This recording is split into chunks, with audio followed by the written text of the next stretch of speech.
Welcome to Trinity Lutheran Church here in New York Mills, Minnesota. The question we're going to ask ourselves today is, where do you stand?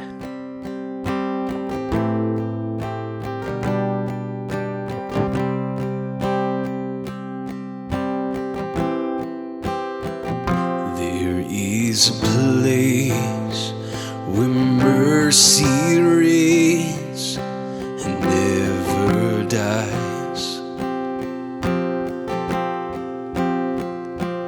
There's a place where streams of grace flow deep and wide,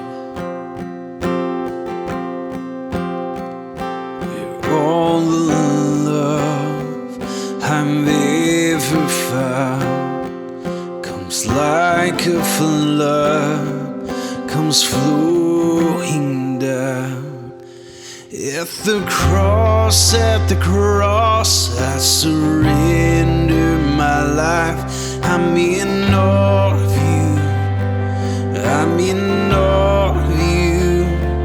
Where your love ran red and my sin washed white, I owe all to you, I owe all to you, Jesus. There's a place where sin and shame powerless,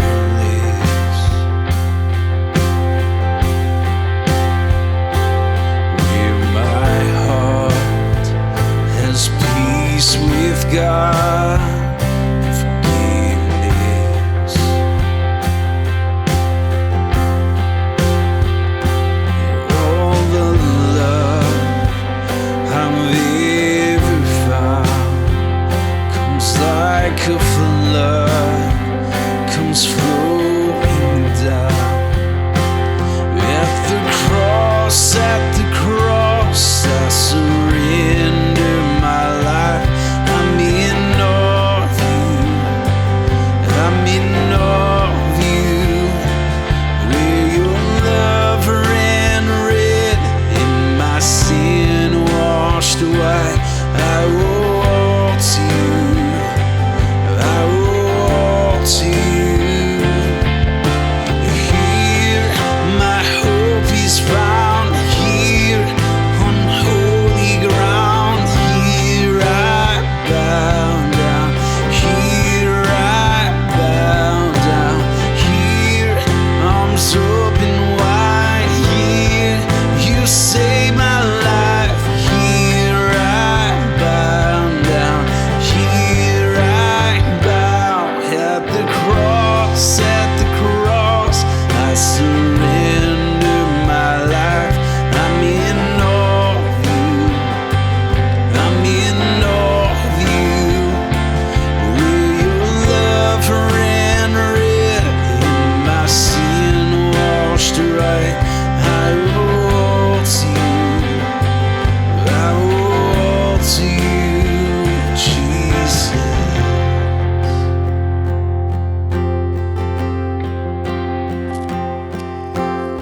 Where do you stand?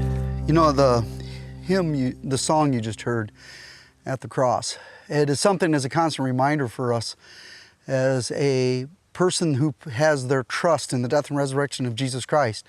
We get to stand at the cross. You know, this time of the year in the fall, up here in this northern portion of Minnesota, there's many of us on saws right now. Whether we're getting firewood ready for our wood burning furnaces, or your fireplaces, so you can have a little bit of a cozy whatever in the evening or something, or maybe if we get a bad snow squall through this country that shuts our power down, you got a source of heat. In our case, we're starting to cut wood for next spring, and we get into the maple syrup season. And our evaporator that we use to make our maple syrup, our arch that we burn wood in it.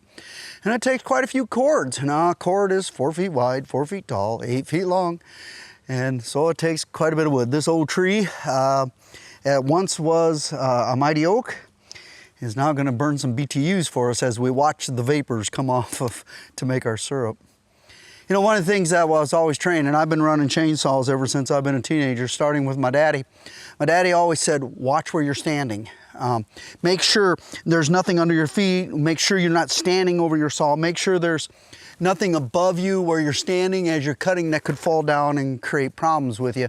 And it's something that's always a constant reminder for myself. Where do I stand?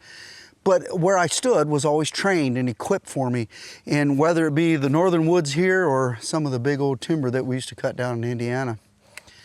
You know, today the Apostle Paul writes to us as a reminder how we do get to stand. As he claims in 2 Corinthians, the 5th chapter, the 20th verse. Therefore, we are ambassadors for Christ, as though God were making an appeal through us. We beg you on behalf of Christ, be reconciled to God. He made him who knew no sin to be sin on our behalf, so that we might become the righteousness of God in him.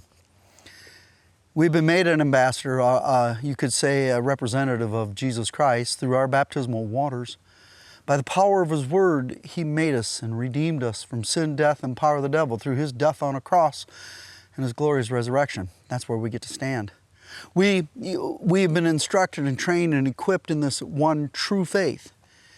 And it is in that we get to be an ambassadors, not only knowing that we're reconciled to Christ, but reconciled with each other. You know, sometimes I've stood wrong. I don't know if you could see it when I walked up. My old saw chaps, I got a few scars on them where I didn't stand quite right and I swung my saw wrong and it jumped and it got my Kevlar. Thankfully, I had my saw chaps on me. Periodically, we aren't watching where we're standing. We stand in our own self-idolatry and our relationships with others and we fail. And that's the good news for us, is we get to be reconciled with them. Be made new, a new creation.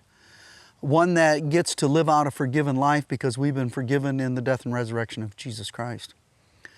Thanks for hanging out in the woods with me today. We always enjoy having you out here. We enjoy the time that we get to spend with you. We want to thank you for sharing this out there. We're seeing where more and more shares are happening. Our subscriptions have increased. But the joy is that we've always got this great opportunity to tell the good news of Jesus Christ in a dying world. Well, I better get going. I got a lot of work to get done here today. And if you're ever up in Minnesota, come and see us. Lord Jesus is with you.